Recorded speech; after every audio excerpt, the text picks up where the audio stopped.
Winston Churchill once said, "We make a living by what we get.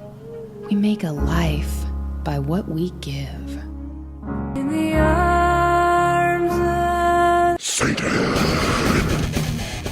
Are you interested in getting involved in helping to support your favorite podcast, aka this one? Why, yes, Katie, I am. Well, there are three, count them, 1, 2, 3 ways for you to support the show. 1, 2, 3. First, rate and review us on any platform you listen to us on. We're on Stitcher, TuneIn, iTunes, Spotify, and probably a bunch of other platforms that I don't fucking remember the names of right now. Make sure that when you leave us a 5-star rating, you'd include a written review with your rating. That helps it be seen. Even if you just enter "Stay Spooky" in the review box, it helps. Dear Katie and Kenny, keep it fucking spooky. And if you're interested in getting some swag so that you can rep your favorite podcast on the go, head on over to thehauntedheart.com and smack that merch tab to see all the goodies that we have for you guys there. We have t-shirts, bags, pins, and even a lip scrub, so make sure you check it out. Hashtag swag. If you're interested in taking the relationship to the next level, head on over to patreon.com/thehauntedheart. There you can become a monthly subscriber to the show and get access to all kinds of bonus content that we create especially for you with love. For $5 a month, I too became a blood sacrifice to Satan. So thank you guys so much for supporting the show. We truly couldn't do it without you. Thanks for listening. And as always, stay spooky!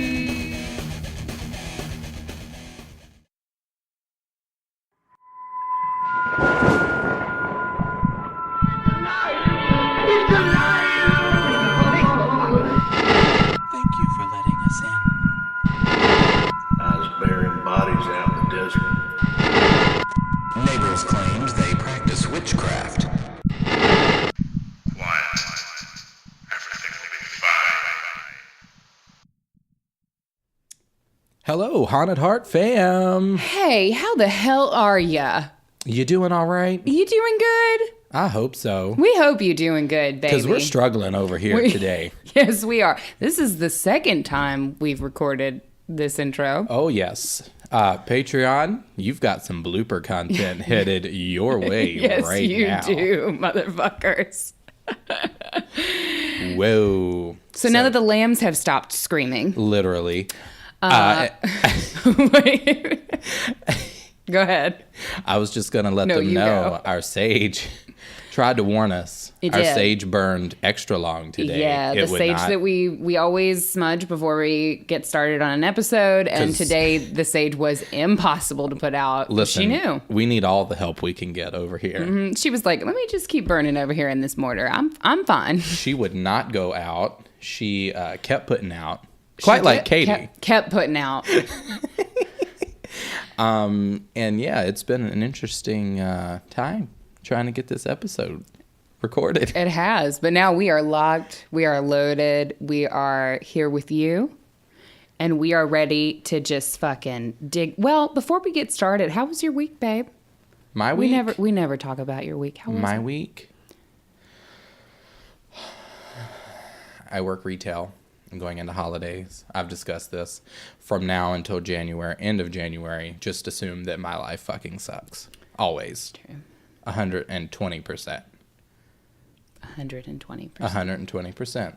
Listen, we always try to give you 120% here on this podcast, but sometimes it's 20%. True. And listen, you are... Like right now, 20%. Like literally right now, 20% of your brain is functioning right now. 20% of my brain is functioning right now. I've got a venti pike placed in my hand right now. And I am trying. I'm just trying. I am. No, do you remember back in the 90s, the shirt that had the little cat on it and it said, "Hang in there"? No, I don't know that shirt. What? I don't know that shirt. No. So back in the 90s, there was a shirt. I'm fairly certain. It was either in the 90s, and it was either a shirt or a poster. I can't remember. I'm looking it up. But there was a cat, and it was like hanging on a tree branch. No, he's on a rope. Is it a rope? Yeah, he's on a rope. And he's just dangling. And it says, "Hang in there." I think it was sold at like Walmart or something. Walmart, Kmart, one of the marts. No, I love this shirt. We should get this fucking shirt, man. I am this cat. Motto for the Haunted Heart podcast. It's amazing. Hashtag hang in there. Just put we got another one, y'all. Yeah, just put a little witch's hat on it. Yeah. Photoshop a witch's hat onto the cat's head. A really bad clip art. Yeah, like the most. It's not even like cut out. They're still like, it's got There's the still white behind the background. Yeah. You maybe made it in paint. Like it might not even be clip art. MS Paint. God bless MS Paint. But for real, what are we bringing to the kids today? What are we serving them? What's for dinner? So today I'm excited about today's episode. Really? Why? Given all the mishaps, I remain excited for this episode because we are getting down to our roots. I feel like we're like getting back to basics. We are digging into werewolves today. Oh, I should probably have just inserted a werewolf clip there, but maybe you know it's just you. It's fine. I am the midnight werewolf of the haunted heart. 100%. Woof. Woof. Woof. Werewolf. Woof. Woof. See, guys, I'm just telling you, it's a struggle today, and I just really hope that you're gonna stick it through. Hang in there. Hope you're gonna hashtag hang in there, babe. Yeah, just hang in there. No, I absolutely love werewolves. I identify with werewolves so much that when I was a young thing, young thing, yep. I actually had, I made my parents, my mother, excuse me. Yeah. Single mom, absent father. It's getting deep. 1 year for Christmas bought me an entire wolf comforter set. That's amazing. And it had the wolves on it, and there was a rug that had wolves on it that matched. Okay. It was a phase. I was into it. And how long did you have that comforter set? From what ages to what age? Until I realized I was a homosexual. And that wasn't acceptable. And that wasn't acceptable, exactly. I was initiated, and then they were just like, baby, it's got to go. We're going to take this. You know, you need a better duvet. I resent that. You should get like a duvet that is made of like fur that looks like wolf's fur now, so that it would be like 2.0 level wolf comforter. I've always related to wolves, and especially in like a supernatural sense, like in TV and all of that, because I love my red meat. I've got anger issues. And I am most active during the night. And yeah, so I don't know, just a lot of my... Yeah, so devours small children and livestock. Exactly. Just your typical Tuesday evening. Yeah. So, I don't know. I've just always related to the whole werewolf supernatural element. So... Whereas, you relate a lot to, the witchcraft. You're the witch mother. Mm-hmm. You know, that's what I get. So. True. That's your connection. So that's my connection to the supernatural. Yeah. No, I love it. I love werewolves. I enjoy I think my favorite thing about werewolves is, the reason that I'm into them is kind of like that pack mentality type thing. I just like that. I'm really drawn to that prospect of being den mother to a pack of roving men. Is that too much to say? But no, Katie, that's called being a whore. No, it's that whole I don't know, okay. This is probably the only fucking time that I'm going to do this, and I'm sorry, this is the first film reference that we're making. But the one part of Twilight that I thought was actually cool was the character Emily, who was, and the only reason I remember her fucking name, I remember nobody's name, but I remember her name because I liked that character, and she apparently was dating, the main werewolf dude, the pack leader. And so she was kind of like a den mother, and she literally just made a shitload of food all the time, and they just ate her food and told her that it was amazing 24 hours a day. And I was like, I want to do this. I don't want to do their laundry. Yeah. So I guess nobody's wearing any clothes because I'm not dealing with all that. But like, I will cook lots of food and have people tell me that it's the greatest thing they've ever fucking eaten, and they just devour it all the time. Yeah, I would agree. I like the not necessarily. I don't. There's like a family agree element with like the pack mentality. Yeah. But because I think that can some like. Oh, it can be bad. Yeah, it can be bad. Like pack mentality. Yeah. Can be bad. Right. But there's also a sense of like family and like exactly. And that's like like, brotherhood and yeah, so loyalty goes a long way with me, and so that's another thing that I relate to because like if you're unloyal, then I'm just not into it. Like the moment you fuck me disloyal? over. Listen. Disloyal, whatever, unloyal. The moment you fuck me over while recording the podcast by correcting me publicly. I'm just going to have another donut. Right on air. I'm going to eat. All the ASMR people are like, God, no. Reviews just plummet. No. Did you know that there is actually a clinical diagnosis of werewolfism? I'm going to say no. So that you can give us a definition. Thank you. So clinical lycanthropy is a rare psychiatric syndrome that involves a delusion, a so-called delusion, that the affected person can transform into, has transformed into, or is a non-human animal. Its name is associated with the mythical condition of lycanthropy, which was a supernatural affliction in which humans were said to shapeshift physically into werewolves. So this is a very rare disorder, and it's sort of based in, it's one of those really cool, cool things in medicine where medicine and folklore kind of like intersect a little bit. Yeah. So of course, medical experts say that it is in fact a delusion and that the person is having a psychiatric issue. Folklore would say that it's a supernatural affliction in which the person is actually physically changing into a werewolf. And this is not to be confused with hypertrichosis, which is an actual very real disorder that involves an abnormal amount of hair growth all over the body. Yes. Causing one to look appear wolfish or just hairy. But I thought that was interesting that there actually is like a clinical name for feeling like you're a fucking werewolf. Yeah, it's listen, we're going to get into some things today. We're going to get into some things. And I believe that there is a basis for that clinical diagnosis.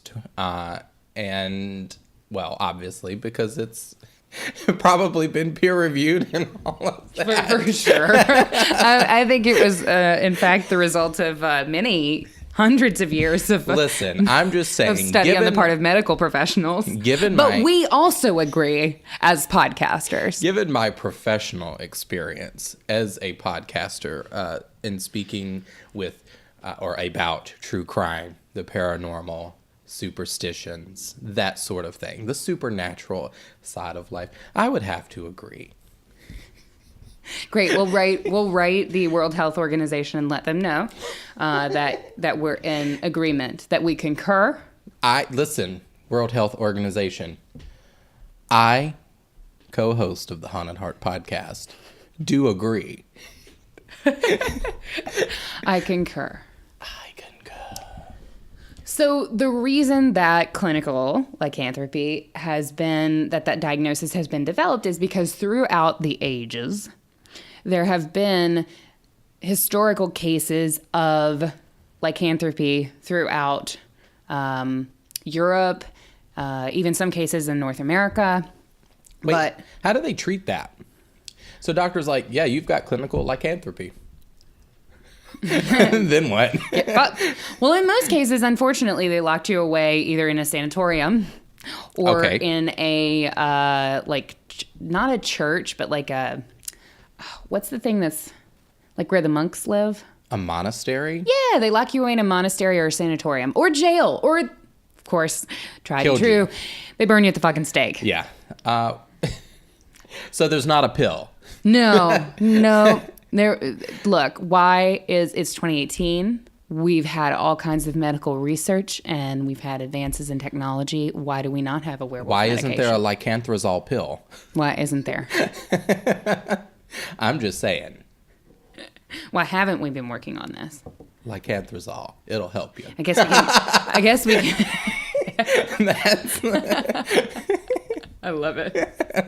I guess we can file that away under male birth control as well. Moving on. One such case of historical lycanthropy involves a man named Gilles Garnier. And I'm not talking about Garnier Fructis.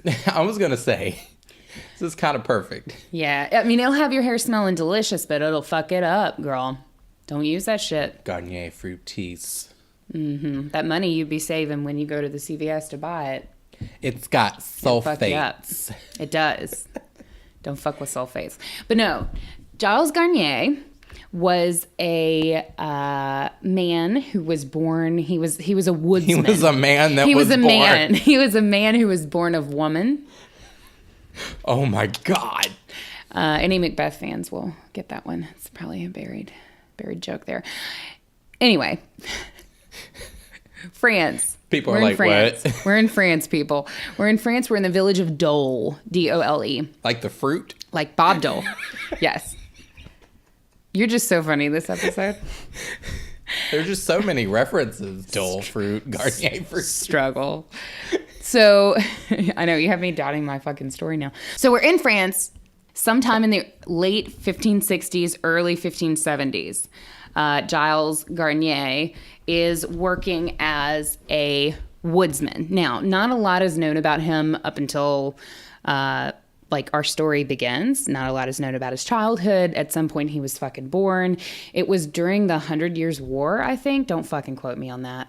But there was some sort of conflict, and so his birth record wasn't necessarily recorded. So we're not really quite sure when he was born. But we know that in late 1560s, early 1570s, he's working as a woodsman, and he was used to being outside. He was used to kind of living in the wild, having that sort of logger nobility, which I appreciate. I imagine him in flannel, even though flannel was not invented yet. No. But he takes a liking to this woman and decides that he's going to marry her. So he takes a bride. Cool. And of course, if you got a bride, I guess you got to get a fucking house, right? So Gilles... Got to have somewhere to put your woman. Right, exactly. So Gilles builds a house, moves into it with his wife, and continues to be a woodsman. The only problem is that he had a lot of trouble. He, of course, with his wife had kids. I don't know why I said of course. You don't have to have kids if you have a wife. Like, you can just not if you want. Well, I mean, back then. But you had a wife, yeah. You had kids. Yeah, back then birth control options were not so great. So, so much has changed here in 2018, hasn't it, ladies? We're so lucky, right?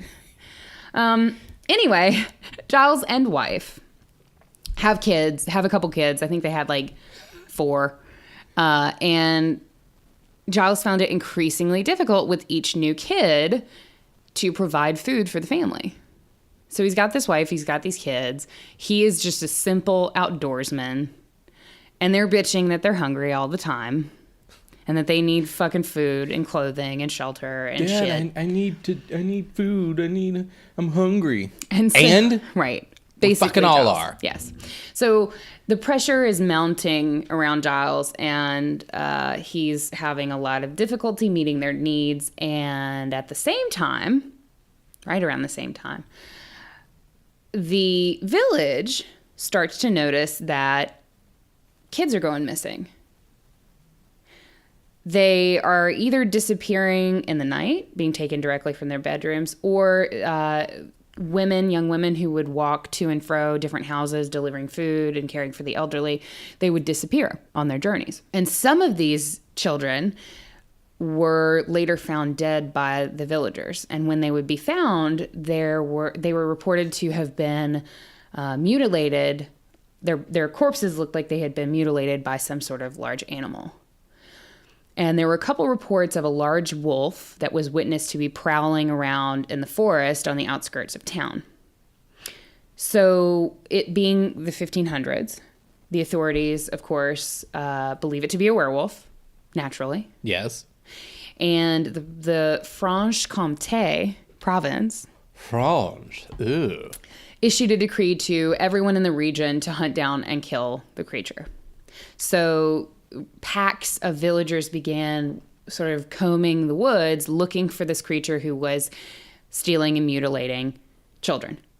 And one evening, a group of villagers came across a boy's body in the woods, and crouched over it was the creature that they believed to have been hunting, who resembled a wolf. However, upon closer inspection, they realized that the animal was actually a man, and that man was Gilles Garnier. Now, there are various reports on this, and the story's told different ways and different, depending on where you find the story. Some people say that the villagers just thought that it looked like a wolf, and then they looked a little bit closer and they realized that it was Gilles. Some sources say that there actually was a wolf crouched over the boy's body, and that right before the villagers' eyes, the wolf transformed into Gilles. Regardless, Gilles and his wife were soon arrested, and his wife? Yes, the wife got arrested as well, because what they found is that Gilles was hunting for food, aka stealing these children, and then he and his family were consuming the children's bodies. Oh, cool. Yes. Cannibalism. Yes, cannibalism, for sure. Serial killer, cannibal, werewolf. Got it. That's what I have for you. So Gilles eventually confesses and says that while he was hunting in the forest one day, a ghostly specter appeared to him. Some sources say that it was the devil. Other sources leave the entity just nameless. It's a ghost. So this entity, regardless of who it may have been, knew of Giles' troubles in providing food for his family and offered an ointment to Gilles that would help him. This ointment would turn him into a wolf so that he could hunt animals easier. Can we just pause for a second? It sounds like something that would happen if we were to go back in time and try to help somebody. So like if we had a time machine right now and we went back and we were just like, oh man, this guy's in some trouble. Let's give him, and you being the witch that you are, craft a fucking ointment. And you're just like, listen, we can turn you into a wolf to help you, hunt the deer. You can get some cool deer meat. And instead he just violently attacks children, and we're just like, we're ghosts, but then we just like, it's actually a time machine trick, and we just, all right, well, I guess it's time for us to go now. Just fade away. And that is why I don't fucking get involved as a witch. I don't get involved. So Giles, of course, took the deal and took the ointment from the entity. But instead of deers, rabbits, or birds, his prey became humans. Giles confessed to killing 4 children. Sources say that he actually murdered more than 4. But he confessed to killing 4 children and detailed how he cannibalized their bodies and then brought home pieces of flesh for his family to eat. He was found guilty and burned at the stake on January 18th, 1573. And that is the story of Gilles Garnier. I will say that in the research that I was doing on true, quote unquote, werewolf stories, there were a lot of cases where people were falsely accused because this was a very religious time. This was a very heated time for the church. And so there are a lot of cases where, they tell you this whole story of like everything that we just went through. And then they say, but also maybe they just killed him because the church was kind of into that at the time. Yeah, that's true. So something to be aware of. We can always blame the church for things. Or it was Satan with a magic ointment in the wood. Yeah. Who knows? Yeah. So thanks for telling my story. What do you mean? So yes. Very interesting story. Yes. I definitely think that if I was a werewolf, I would have not chosen to hunt people. But that's my decision. It's every werewolf's personal decision. So I just feel like, something was going on prior to that. He had a personal problem? He had some personal issues. You don't say? Yeah, no, he had some personal issues going on. But in my research for my wolf brethren, I do not condone any of these things at all. But these stories, a lot of them are very similar in some sense. And especially the one that I'm getting into today. So I am going to start my story. Thank you. Thank you for the notification. I'm going to start my story. I'm glad you've prepared us. So here we go. So I'm going to take us back in time again. That little time machine that I mentioned, we're going to hop back into it. We're going to crank up some 80s time traveling tunes and transport us to a better time. A time before cell phones, before social media, before equal opportunities. Better? Where's the better part? I'm taking us to 16th century Germany. Okay. To the quaint little hamlet of Bedburg. Home of the Bedburg bedbugs. Is that a thing? No. Oh. No. But that is a nice little tongue twister, right? Damn, it is. The Bedburg bedbugs. Bedburg Bedburg bedbugs. Yeah. Yeah. That's the one. So, in the late 16th century, Bedburg found itself in absolute terror. Cue terror. There's some peasant woman like, ah! Cue that fucking screaming child downstairs. That was your cue, child. Oh, perfect. I might clip that in. And no, I'm not talking about the Black Plague, but also that as well. Mm-hmm. No, imagine yourself being but a simple farmer, tending to your portion of Mother Earth. You get up one morning, fix an egg, piss a little blood, and you walk out to find your cattle and livestock brutally slaughtered. Mm. Well, if this was a single incident, then you might attribute it to a random attack by some predatory creature who just happened to find its meal for the night. But this started happening frequently. All across the village, livestock were being killed in the dead of the night. Day after day, they'd come out and find the bellies of their animals savagely ripped apart, with entrails splayed across the ground. But then the villagers started going missing. It started with children disappearing from their homes and farms, and then a few women. Some were found absolutely massacred, but others just vanished and were never found. The community was thrown into an absolute panic, and when several limbs from missing people were found in a field, the villagers knew that they were dealing with some sort of beast. Several men rounded up their dogs and decided that enough was enough, and that this predator was... it was time for them to take action and kill this thing. So the men hunted the creature for days until at last they were successful and spotted something lurking in the woods. It appeared to be a rather large beast of some kind, and the farmers knew that this had to be what was terrorizing the village, and so they let loose their dogs for the chase. Now, the beast was able to outpace them for a bit, but eventually the dogs had it cornered. And once the hunters caught up and made their way cautiously up to the beast to inspect it, they had a horrific realization. For it was not a beast that the dogs had chased, but a man. A man dressed in a crudely fashioned pelt. This man was Peter Stubbe. God damn it. I knew you were going to do that. Stubbe. So the German pronunciation is Peter Stubbe. Stubbe. Well, he Stubbe? has many different last names. Stubbe. He has many different last names. He does. Depending on who one of them tells the isn't story. one of them like Stump. Stump, yeah. Stump, yep. And while he may not have been It a must beast... be the dry fork iteration. Stubbe. They passed down this fucking terrifying story of a werewolf, and they're like, yeah, I think his name was something like Peter Stump. Are you from the dry fork stumps? So while he may not have been a beast, he was no less a monster, most definitely.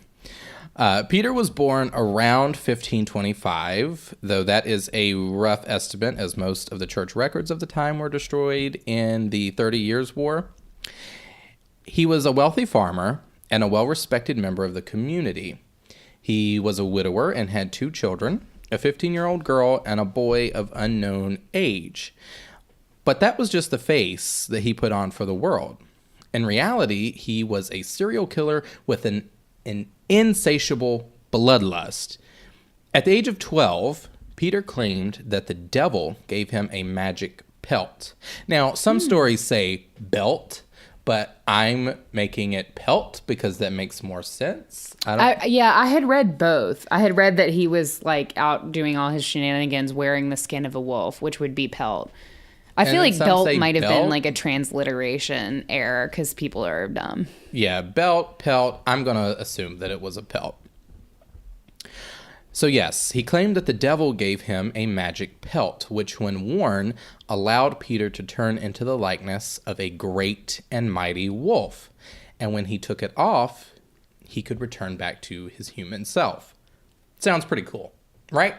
I mean, I'm down. Yeah. So Peter was charged with the murders of 14 children, 2 pregnant women, and numerous animals and livestock over about the course of 25 years.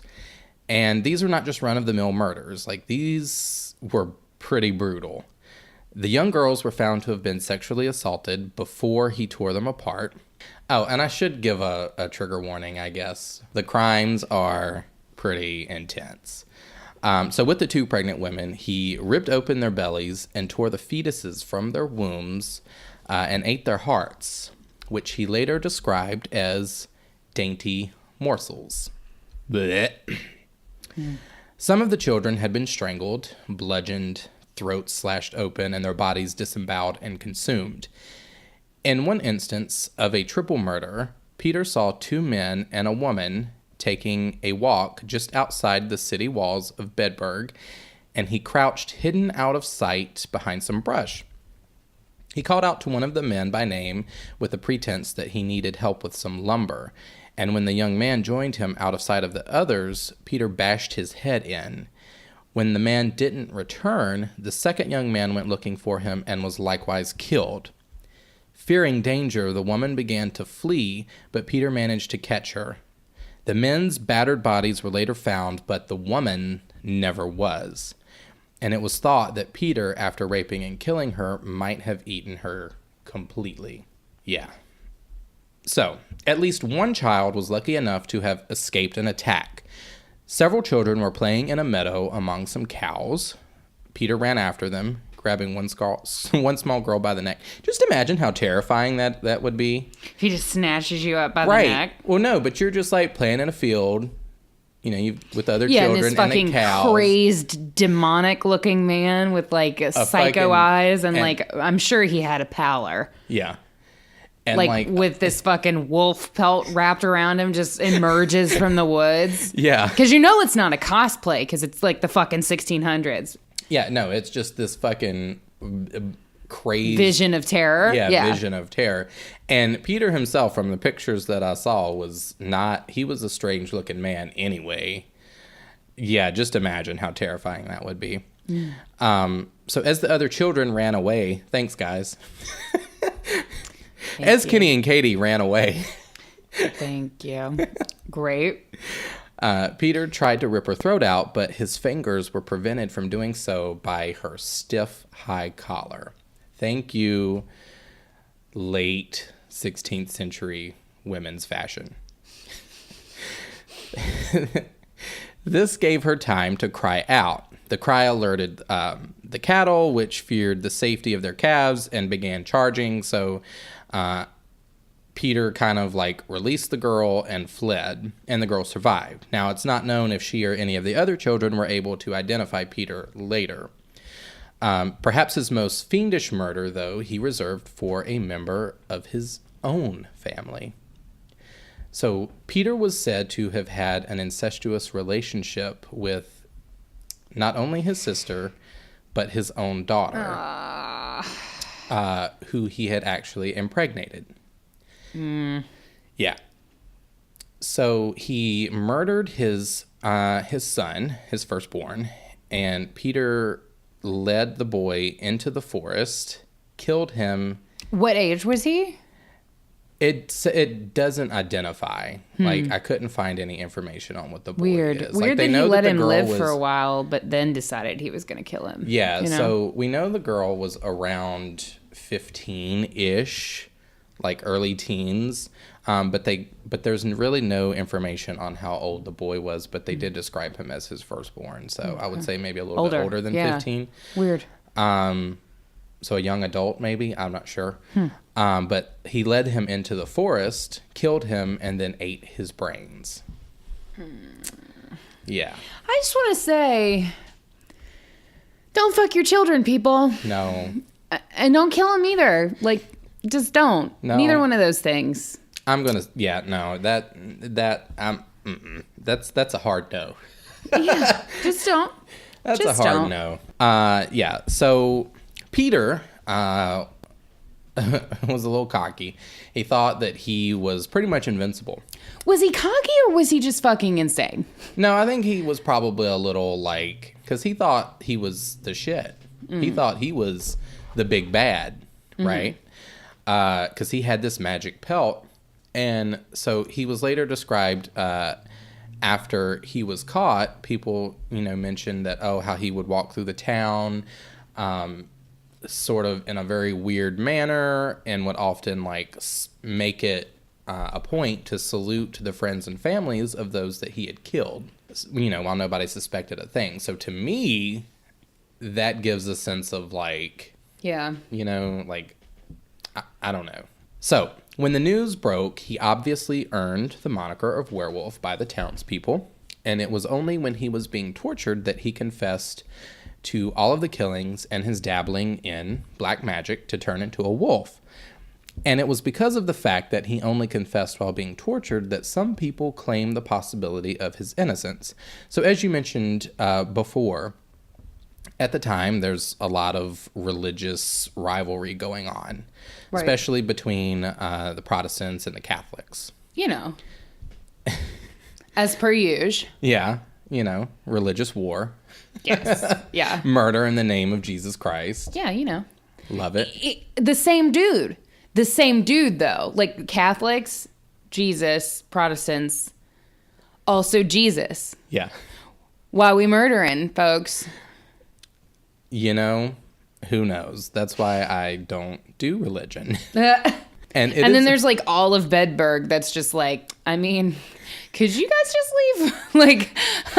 Can y'all just go? Because weren't there two different armies? Wasn't there a Catholic army and a Protestant army, and they had both invaded Bedburg, and they were like, we're gonna win the citizens over. And yeah, it was kind of like a fight for they would look at it as a fight for the soul of Bedburg, right? So it is believed by some that since Peter was a Protestant, that he was persuaded into confession as a means to get others back to the true church, aka the Catholic Church. Okay. And some point to the fact that a lot of high-ranking religious officials attended his trial as proof that this was kind of used as a persuasive technique, because back then, after the witch trials, came the werewolf trials. After they came from my people, they came for mine. Yours. Yes, exactly. So they moved on. Witchcraft was old hat. They were tired of killing women, and they wanted to kill men. Yeah, the men wanted to kill other men. And so at the time, a lot of these werewolf trials and stuff like that were going on, so it was commonplace. Mm-hmm. So it wasn't, it was unusual for these high-ranking officials to attend, something like a werewolf trial. Right. So a lot of people use that as a reference to the fact that, something, they may have had ulterior motives. Other people argue that because this case was so violent and so brutal, and there were so many, like he was convicted of killing so many people, that is what caused a high-ranking official to come in, because it was such a widespread case and it was very popular. Yeah. And well known. So you kind of have to make the decision on your own. Like, these murders took place, but it's kind of left up to you of whether or not, like, this was a push, or if it was like he actually, like, Peter was, like, he did do all of this, and then the church just sort of came in and was like, oh, perfect opportunity. Right. You know what I mean? Right. Which I think is very plausible. But regardless, he was found guilty on October 28th, 1589, and his death was just as horrible as the acts that he allegedly committed. So he was strapped to a wheel, his body was poked with red-hot spikes, while his executioners peeled his flesh away, and his bones were broken with the blunt side of an axe. Ironically, not unlike a werewolf transformation. Yeah, that's kind of interesting that I was thinking that they kind of did, like, those are all, everybody's seen the classic Wolfman movie, and that's kind of the way that the transformation goes. Like your bones first the break skin peels and the away, skin. and there's, like, the fur grows, in most cases, the skin rips peels, apart. right, Yeah. the skin rips apart, revealing a full coat that's already there. And then your bones break and reform. Yeah. Interesting. Yeah, that's what I thought too. I don't know if that was intentional, but for me, it was like, oh, okay. Yeah. It's kind of interesting. Or if it was just, like, designed to be If that's just really what they fucking did. painful. Or if that's just what they did. But flaying was was actually very a thing. common. Yeah. But the breaking of the bones with the blunt side of an axe is not something I've come across in, like, other readings from that same time period. So I don't know if that was commonplace. Yeah, But I I know think- flaying was. So I think they did that as like a supernatural means to prevent him from coming back. Okay. But if he can come back from the dead, like, he can probably heal a fucking broken arm, right? It's kind of like when we discussed it's kind of like Playing when devil's advocate here. right. But no, it's kind of like when we discussed vampirism, how, like, they would stick a rock in the jaw of the dead. Yeah. And that somehow, like, magically prevented Right. them from coming back. So, if you break your bones with the blunt side of an axe, you're not coming back. All I have to say is you better fucking kill me, because Because I'm going to be mad if I'm coming I'm back. gonna be mad. Okay. Exactly. Because you done peeled me like a fucking tangerine. For real. So, on October 31st, Peter's head was finally severed and placed upon a pike, beneath which a werewolf head had been fashioned as a symbol for what would happen to any other potential, quote-unquote, devil worshippers. Mm-hmm. And what happened to his daughter, you might ask? Katie, please ask. What happened to his daughter, Kenny? Please tell us. Because her father had raped her and she had engaged in incest, she was also sentenced to death. Great. Good. Yep. Yep. Awesome. And justice. It Exactly. feels good, doesn't it? Yeah. Don't you feel so vindicated, listeners? That was considered to be just as bad as murder and all of the things that he had done. And it is bad. But also she not her fucking but not fault. her fault. I mean, the act itself, yes, not her fault.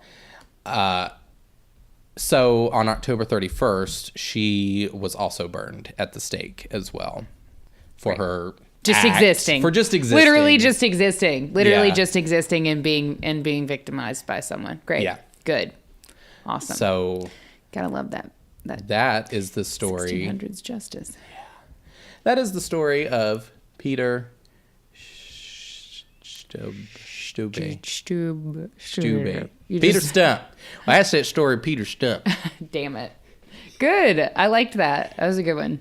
Yeah, it was really crazy because at first when I was researching it, I was like, is this a real thing? Did this Yeah. really happen? Yeah. Because some people, so the story of how they found him is sometimes, I tweaked a little things. I'm just going to for my story a little Made bit. it up.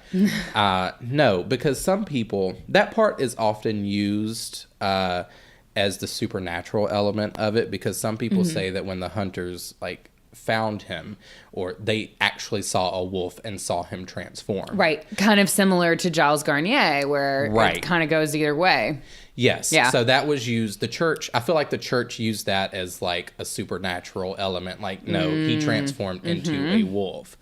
But so when I was writing my version of this, I just thought it made more sense that he was wearing the pelt. Because to me, that, you know what I mean? Like, that would make the most sense to me. Mm-hmm. And I feel like I'm allowed that creative freedom because... Because it's my fucking podcast. Because this is my motherfucking podcast, exactly. And because it happened so long ago, and our information from this whole thing comes from, from like a pamphlet. Right. Right. Yeah. Written by the church, and they took their own liberties too. Yeah. So I think there definitely is. It's possible that he was just a fucking horrible, awful person who was a serial killer, right? Yes. Who the church then put all of the werewolf and occult stuff onto him in order to underline, and I'm talking about the Catholic Church there, in order to kind of sway people to their side away from Protestantism and to say, this is what Protestantism leads to all of this. So yeah. I think he was definitely a son of a bitch, but it's just how the story was used, like how the facts of the case were assembled to kind of make an argument beyond that of guilt or innocence, rather, for a religious argument. And it's important to note that when the authorities searched his farm, they did not find a pelt of any kind. So who knows? Did he hide it really well? Did the devil come back and take the pelt back to hell when Peter died? Or did it just pass to someone else? Or did it pass to someone else? Is someone walking around today with a magic pelt that causes them to turn into a wolf? Is it me? And that's where we'll leave that story. Trunk in the corner of my story, in the corner of my apartment, just looking at it. Just gone, glassy-eyed. No, I think that was a good story. And Germany has some really good fucking stories and some fucked up shit. So we'll definitely have to do like an episode on like German serial killers of yore. Germany has some fucked up stories, Katie? I mean, more than like the one that you're probably thinking of. More than just that one. I can think of one rather large one. More than just that one. There's some other stuff around there, particularly from like pre-World War I, and the interwar period was also very weird. Yeah, but we'll have to go back to Germany for some of that stuff because it's pretty good. So I have an exciting surprise for us. A surprise? I like surprises. So astute listeners who have been with us, who have gone all the way back to the beginning of the journey, right, and listened to our vampires episode, might recall a certain game that we played. Games. We love games. Games. Is that like our new like sound clip? Yep. Is that like... Yep. Instead of gains, it's games. I feel no that. werewolf gains here. I feel that deeply in my fucking soul. No. So we played a game of, I forget what we called it. But I created this game. It was called Take or Steak. Steak or Take. Steak or Take. All right, whatever. Steak and Shake. Steak and Shake. Yum. Shake and bake, bitch. Lunch? No, so we played Steak or Take, and I thought it would be fun to revamp that game. Revamp. For our werewolf episode. And I have called it Which Wilf? Wilf? Wilf meaning werewolf I'd like to fuck. Oh, which Wilf? Naturally. Okay. Oh, I like it. Look at Katie coming for my gig. All right. So I have a couple different brackets, and I'm going to read them to you, and I'll let you choose your victor. Okay. And at the end, we will have a Witch Wolf winner. And feel free to play along, listeners. Okay. So our first round is Alcide Herveau. Okay. From True Blood. Yes. Played by the wonderful Joe Manganiello. Uh-huh. Versus Lucian from Underworld. Oh, totally Alcide. Alcide? Totally Alcide. Okay. Yeah. Okay. Totally Alcide. Okay. All right, so next bracket is, and this one's going to hurt you a little bit, so be ready. Fenrir Greyback from Harry Potter versus Remus Lupin. Okay, so here's the thing. I feel like Fenrir was probably super hot. Yeah. Because he was almost kind of stuck in between, or like he's described as being very wolf-like in his human form. Yeah. Which I feel like would be really hot. And in the movie, he looked really wolf-like. He was in the movie, yes. Kind of like halfway through transformation. He also kills children, so. Like Peter Stubbe. So, yeah. Do I go for... No, I'm just going to have to... My conscience has to go with Remus. Riemann. Raymond. Riemann.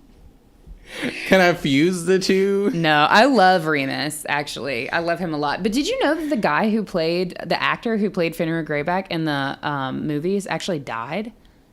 Not long ago? Yeah, I did know that. Yeah, I did know he that. died of heat stroke when he was hiking in 2014. Yeah, I did know that. No, I'm going to have to go with Don't go Remus. hiking, you guys. Listen, Remus is a little... Yeah, no, don't do that. Don't go hiking. Don't do that bullshit. Remus is a tortured soul. Yeah, I'm into that. He's sinewy, too. He looks like a piece of beef jerky that's been out on the shelf for too long, and he's kind of chewy. He and knows he keeps chocolate on him. Absolutely. You're feeling sad? 100%. Here's some chocolate. Here you go. Remus, hands down. Fenrir. Okay. Maybe I'll catch you before I kill you. For a night. For a night. All right. But then I got to put you down because you're killing people and children. It's true. We don't endorse that here on the Haunted Heart podcast. No, we'll have a good time. But then you got to go. But that's the last time. Yes. All right. So Scott Howard, a.k.a. Teen Wolf, played by Michael J. Fox, versus Jacob Black from Twilight, played by Taylor Lautner. Who, by the way, has just fucking disappeared. Where you at, babe? I think he got fat. Did he really? I think so. Oh, my God. Oh, he might be cute now. I shouldn't say fat. Average is probably what you mean. I think he got a little soft. Really? I don't know. I feel like I saw that once. Huh. I'm not.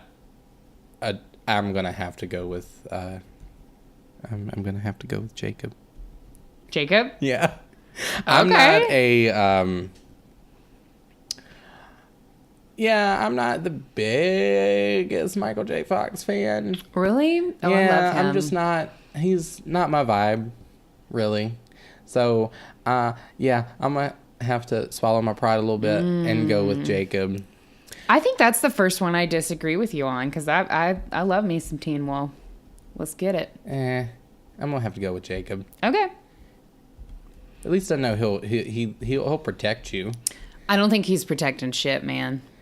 He'll try to. Yeah, he will. All right. His wolf form is really nice, too. Like, really pretty. His wolf form is very pretty. I will give him that. Okay, so last of the first round. Wolverine from X-Men. Okay. Played by Hugh Jackman, of course. Versus Oz from Buffy the Vampire Slayer. Played by Seth Green.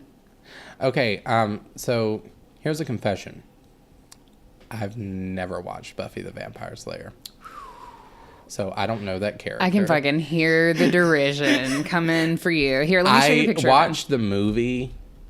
There was a movie, right? Yeah, I think I'm not sure that Oz showed up in the movie. I know that he came back a couple times for like a limited engagement, but like he dated... A limited engagement. For real.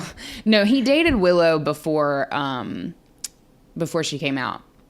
I mean, I know a little bit, but I never really watched it. I was definitely Because wasn't it on about he's played by Seth Green, and you know who Seth Green is, right?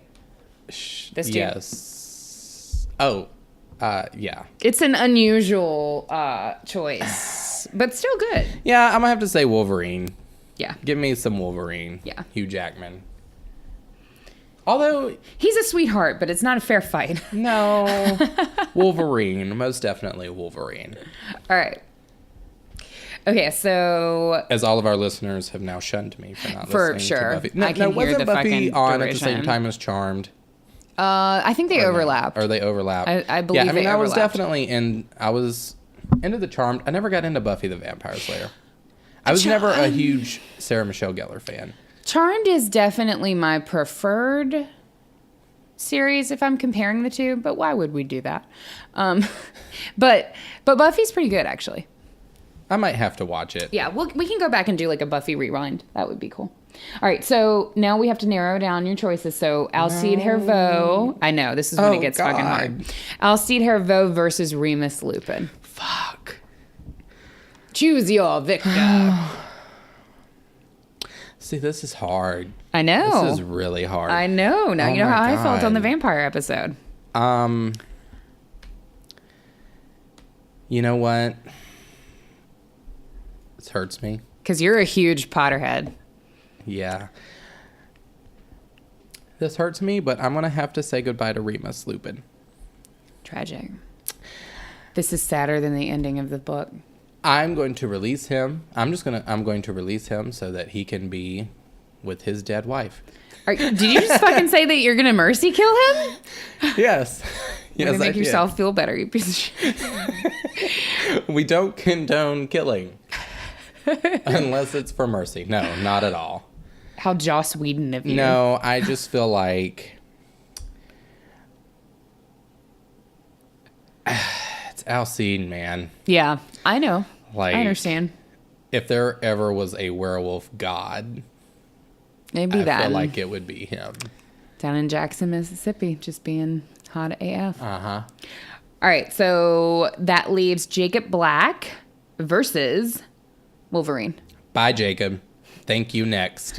Bye. Thank you, next. And by the way, I'm waiting on your comments that Wolverine is not actually a werewolf, but is actually a genetically enhanced human being. But I don't care. I thought it. I don't care. I thought it. Because... Well, they had that origin story, though, before where he was his mutation. Or is it like supposed to be an actual Wolverine? Because Wolverine's an animal. This is my podcast, and I'll do what I want. I believe he was supposed to be fashioned. I think he was a mutation. Wolverine. That came. You know what? We're moving on. I don't want to talk about it anymore. But you have your top two. You have your top that's two. An actual animal. Wolverine is a little animal with Shut up. Shut up, you. My rapidly unraveling fucking game. All right. Alcide Herveau. God. Versus Wolverine. Okay. So I would just be a little bit concerned. Number one, I would pay money to fucking see that fight. Like, absolutely. I feel like if they and were to be fighting, the water girl. Like, in reality, Wolverine would definitely win because he is, he's got the whole super metal thing going on. I would just be afraid that would accidentally come out and, like, kill me while we were doing the deed. Could you imagine? And just right at the moment, and then it's just like, and the claws come out and just stab you right in the ribs. I mean, I wouldn't. Yeah, that would. What do you mean, Katie? Are you into that? Are you into that? What? I don't understand. I mean, the threat of it is kind of hot. Not that I want to be. I believe that he probably has enough like restraint to like hold that back. Yeah, okay. Or at least move his fucking hands so that he destroys like the bed. I feel like you'd fight a lot about like fucking destroying mattresses because them shits is expensive. Yeah. And he'd be ruining a lot of them, I feel like. Adamantium is not good for mattresses. Yeah, all right. So I'm going to have to say Alcide. But here's my caveat. Alcide, you got to grow a little chest hair. That's true. It's weird. I think they waxed him for True Blood. It's like so I think he weird. actually does have like chest hair. Like I think that's I think he's from is he Italian partly? I don't know. I'm not sure what his ethnicity is, but like I think he comes from a hairy people. Like not Does he have? he's not like Scandinavian. Like I think he comes from a hairy people.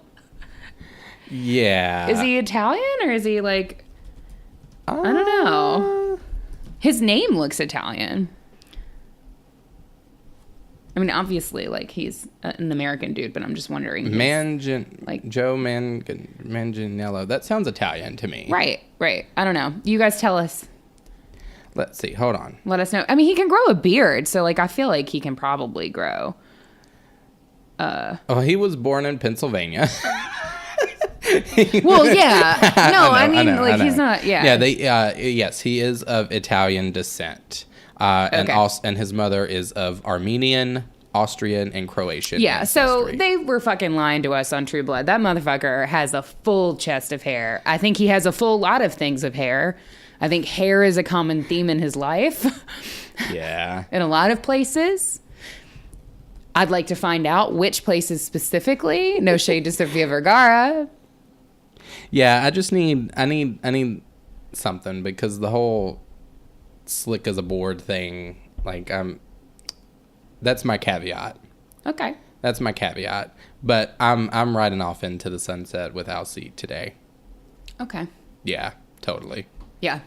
I feel like my chosen victor is also Alcide, but I would have taken like a slightly different way to get there. I probably would have kept Teen Wolf in it for a little bit longer. Yeah. But your final two would be the same. They were strong competitors. I mean, Alcide and Wolverine. Really, like, everyone here today deserves a participation trophy. I'm just saying. Yeah. Participation trophies for everybody. And speaking of participation... What? If you are interested in participating with us, you can get involved. Make sure that you're following us on all the social medias for all of the news and events and bullshits. We're on Instagram at The Haunted Heart Podcast. We're on Twitter at The Haunted Heart. If you search on Facebook, The Haunted Heart Podcast, go ahead and like our Facebook page. That would be great. We have one now. And if you're not already a part of our Facebook group, I really just don't know how many ways we can tell you guys that you got to get on the fucking group. It's cool as shit. We have a bunch of amazing listeners, and it's really cool to interact with everybody on there. And it's so cool to see people interact with each other. Mm-hmm. And we just love it so much. So please join our Facebook group. We want to know you. Yeah, our people are cool as shit.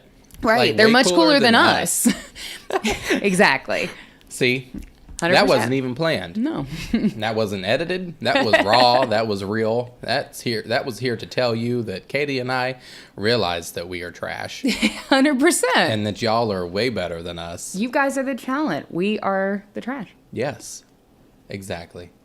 So make sure that you're on that Facebook group. If you're interested in supporting the show, you can check us out at patreon.com/thehauntedheart, or you can check out some of our cool ass merch that we have on our website. If you haven't been to the website, it's thehauntedheart.com. We also have like a playlist on there that Kenny and I have picked some of our favorite songs that kind of have a spooky vibe. So check that out too. It's kind of a cool site. Yeah, if you're allowed to listen to shit at work, I mean, you can head on over to our website, hit the playlist, and, you might find something that you like. Right. I feel like Katie and I have a very eclectic taste in music. True. And you will enjoy it too. Yeah, there's something for everybody. Something for everybody here. So I think that's it for this episode. Hopefully you guys enjoyed werewolfing out with us. Let us know which wolf you picked, which WILF you've selected. Yes, we would like to know. And until next time, you know what you gotta do. You gotta stay spooky.